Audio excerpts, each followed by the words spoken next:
ម៉ែនេះក៏មិននឹកល្អដែរម៉ែរឿងអីមកថោតខ្ញុំទៅអីអូនឯងមកតែខ្ញុំមានសាច់ការអីខ្ញុំអ្នកសារព័ត៌មានខ្ញុំរាប់អានកងអូនឯងមកសុំបនទៀនខ្ញុំចោះមកមនោចេតនាហើយចោលមានខ្ញុំបខំអមៃណាអត់បខំអូនឯងខ្ញុំនិយាយលេងជាមួយហៀខ្ញុំទៅលើហើយចុះមកដាក់សម្ពាធរឿងអមៃលើករឿងជួលកម្មកមិន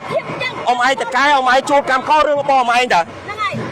បាទអមឯងកម្មកអមឯងជួលមួយថ្ងៃ20000អមឯងរឿងរបស់អមឯងទេអមឯងមកដាក់ទុកលើខ្ញុំអ្នកបងមានមិនហើយបើគេមិនអោអីមិនបខំអមឯងណាអូនឯងមិនខំអូនឯងទៅផ្ទះទៅបាទខ្ញុំទៅតែឲ្យមកថតខ្ញុំទៅអមឯងតកែរងសិនតកប៉ុណ្ណាណីមកថតខ្ញុំទៅខ្ញុំត្រូវការថតអូនឯងចូលបាទនេះខ្ញុំមកក៏ខ្ញុំមានបានមានត្រឹមត្រូវដែរបាទនេះខ្ញុំរាប់អានកងខ្ញុំមកបនទៀនលោចេតនាហើយសុំគេនឹងមានទោសជាប់គុកហើយវាអត់មានទោសទេបើមានទោសថតទៅហើយតែអូនឯងនៅតែនៅគេនិយាយលេងនេះគាត់ដាក់គាត់លើកមកថាអ្នកកសែតមកគាត់មានដាក់សម្ពាធអូនកម្មករខ្ញុំធ្វើការមួយថ្ងៃ20000តាំងម៉ោង1ម៉ោង2យប់គាត់ហាឡើងតែអញ្ចឹង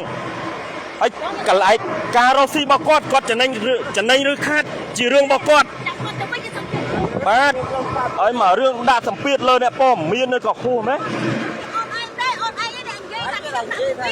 អើ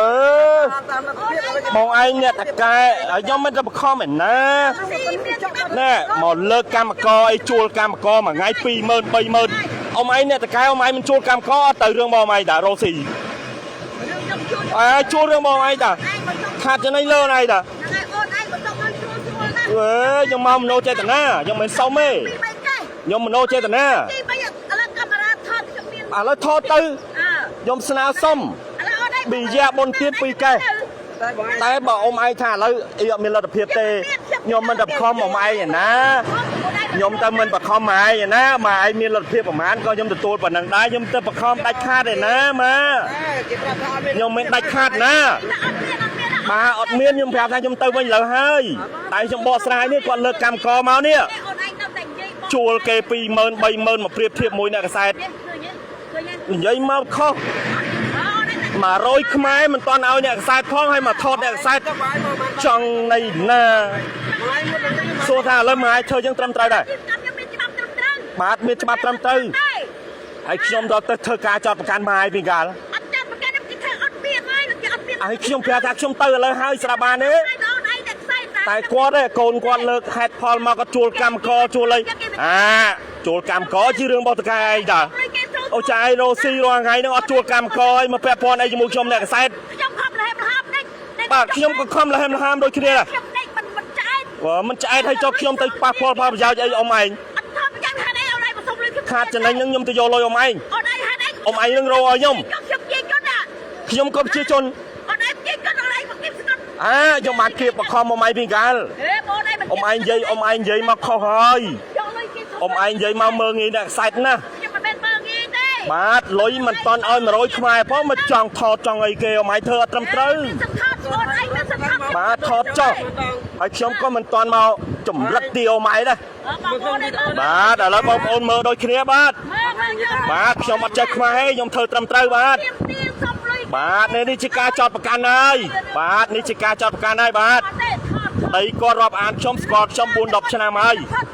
តែប្តីគាត់អត់នៅខ្ញុំមកជួបប្រពន្ធបាទមករឿងមកសួរសុខទុក្ខលេងគាត់ចឹកអីសុខសប្បាយអីចេះចុះ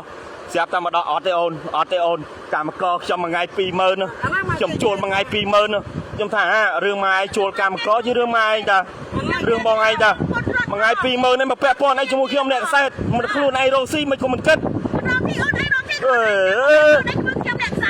បាទចូលចំចោះមកខ្ញុំមិនទៅបខំម៉ែឯណាអត់សម្លេងគេមិនអត់រត់រឿងគេហ្នឹងហើយថតទៅបាទ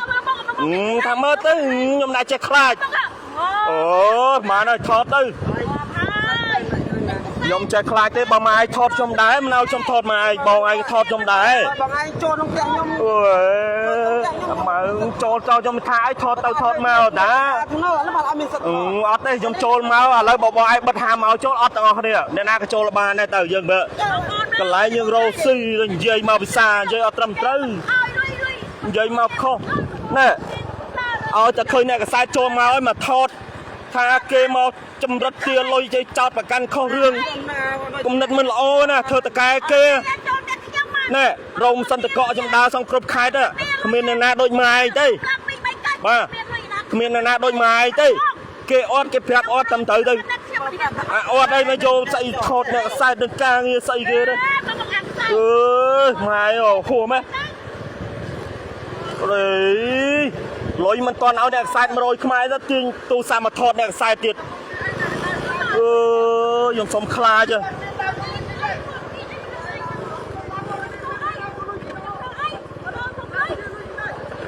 តែបងឯងនិយាយភាសាអីចឹងបងបានលុយគាត់វិញកាលខ្ញុំមកលេងចឹកប៉ុន្តែគាត់អត់នៅតែមកនិយាយយកលុយមែនបងខ្ញុំមកលេងចឹកតែគាត់អត់នៅបងយល់ទេមកនិយាយភាសាមិនចឹងយេក៏អីក៏ប្រៃម្លេះ